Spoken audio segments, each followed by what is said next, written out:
a bit of a fade look, and then we're going to bring up a little bit on the highlights up here just to kind of give us a little bit of brightness. So I think that should do. Now we're going to come up to the basic panel up here, and we're going to do a little bit of correction. So at the moment the image is looking very orange, so we're going to take that down a little bit, probably down to about 3200, something like that. And then I'm thinking just to kind of get a little bit rid of the greens, and as we saw in this photo, he's got lots of pinks, especially in the face tones here and in the background. So what we're going to do is we're going to bring the pinks up a little bit, maybe up to 30 something. So at the moment it's looking very vivid. Now what we're going to want to do is take down the contrast a little bit, because as you can see here, you've got lots of detail in the shadows and that, and here we've kind of crushed that all out. We can't really see what's going on in the background. So we're going to bring the contrast down quite a bit. Let's bring it down to about -48, -46, something like that. So now what I'm going to do is I'm going to bring up the detail a little bit by bringing up the shadows. I'm going to whack that up to 100.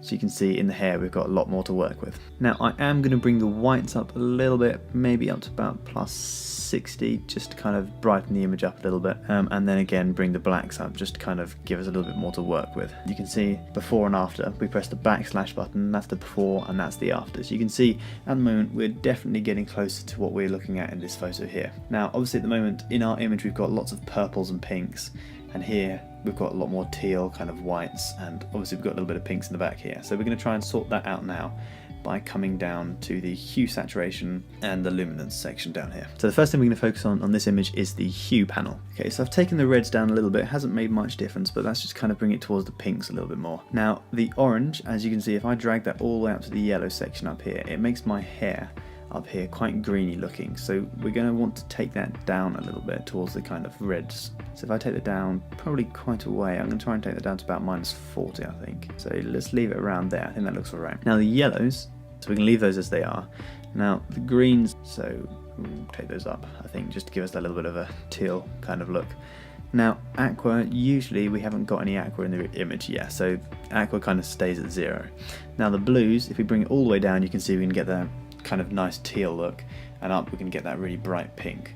So as you look to his images up here especially, you've got the little teal kind of colours. He doesn't really use these bright pinks, so we're not going to do that. We're going to bring that down a little bit. Bring it down to probably about -40, I'd say, is a kind of a good number. Okay, so now we've brought the blues down towards the kind of teal colour, down to about -40. It's a little bit understated. You can bring it down a little bit more if you want to, but I think I'm going to leave it as it is at -40. Now the purples, I'm going to bring this down towards the kind of teal section a little bit, just to kind of give us that little look up here. Okay, so coming down to the saturation, we're not really going to change anything down here. Maybe the blues, they're a little bit too bright, so if we bring them down, soften them up a little bit, bring them down to about -25, that looks about right. Okay, so luminance is going to be determining the brightness of the certain colours. So for example, if I bring the reds up, the front of my face here is going to be really quite bright.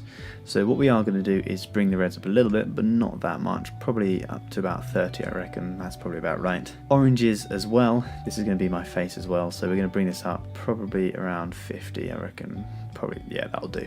Now blues, we're going to brighten these up a little bit, just to kind of give us, make it pop a little bit more. So we're going to leave that probably about 53. So you can see the difference that makes, just kind of making the blues up here just pop out a little bit. Now the next bit of editing we're going to do is down here in the camera calibration. We're going to be going for a little bit more on the teal side. So we're going to bring this down a little bit to probably about -38, -40 I'm thinking. Yeah, so a little bit down there. So as you can see, if I put that back to where it was, we bring the teal down a little bit. I'm going to bring the reds up a little bit more, just to make them a bit more kind of orangey pinky kind of colour. So if I bring them up now, just to do a little bit before and after at the moment, that was what we had before and now what we've got at the moment. So you can see we've got a lot more detail coming up down here in the shadows, and we've got rid of that kind of orange glow, because originally I think the lighting in the shop was orange, and we're kind of making it a little bit more kind of neon kind of colour. Okay, so that's almost us done in terms of the Lightroom editing here. Obviously in a lot of his photos you can see he uses a lot of bokeh. Now we do have a little bit in our photo, we've got a little bit up here. Now I am going to show you tips and tricks to add a little bit more in if you want. Okay, so here is the photo that we've edited on Lightroom. Now this document size is 1080 across by 1350 tool.